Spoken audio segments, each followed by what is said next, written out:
read Rick, this and I thought that that's so. advice you just talked to me about, that sounds a little too touchy-feely for me. I think that if you're a reader, I mean, if nothing else, you see how dialogue is punctuated. And I mean, we get stories for our anthology series, Borderlands, and Yeah. we'll get hundreds and hundreds of submissions for each volume. And there's it's not a big segment, but there is a percentage of stories that come through that have no idea how dialogue is even punctuated or presented. They have the commas, the quotation marks, it's all the periods, it's all random. I mean, they can be any way, or they've gotten a bad case of Cormac McCarthy in there stuck up their butt, and they think they're being clever and artsy when they're being actually incoherent. Okay, so it's like, what the okay. You need to learn. If you want to be a writer, you need to read so that you see how other standards of communication, of narrative, of punctuation, of format they exist for a reason, because they give you this baseline of how to understand the story, the narrative, the presentation that you're encountering on the page. And if you're not a reader, there's no way that's just gonna lightning's gonna strike you one day and make you understand all this.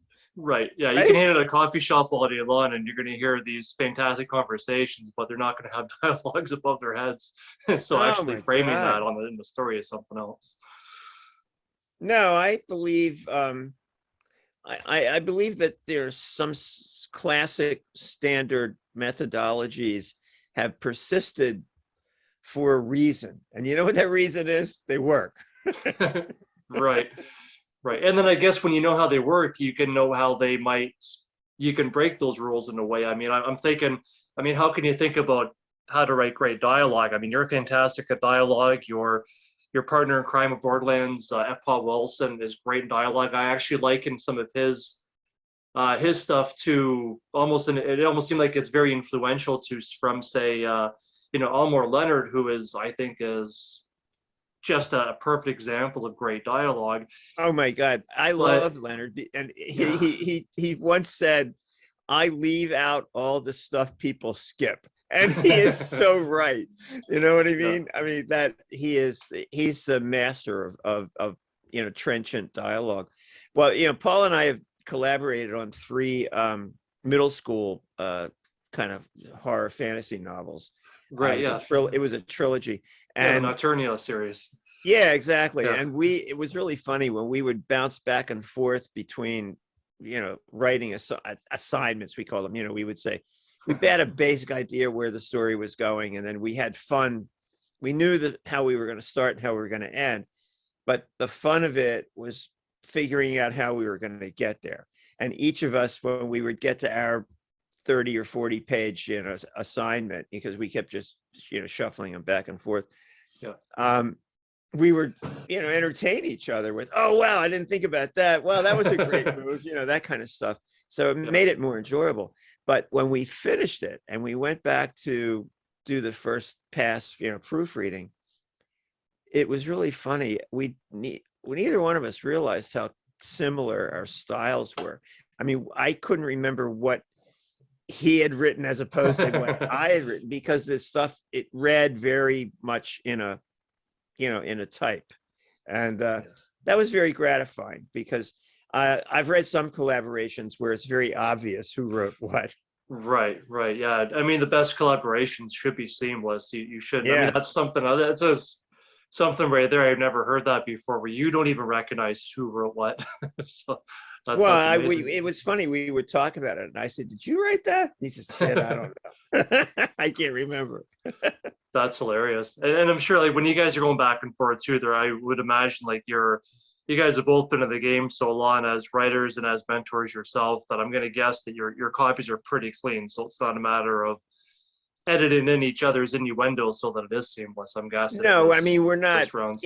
we don't need these like serious red line edits. I mean, we can write pretty clean copy, but it's funny about you bringing up the whole idea of editing. That's the other part of the boot camp that I think we really teach people.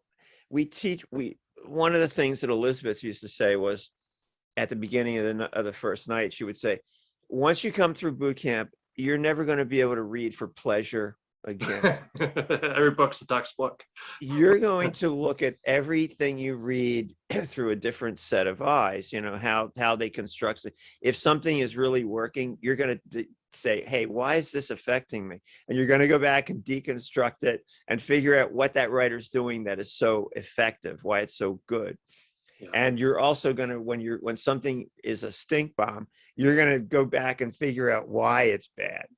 And you're going to, but the biggest thing that we want people to come away from boot camp always was learn how to self-edit yourself, distance yourself from your work, come back to it with a set of editorial eyes that we like what we gave you.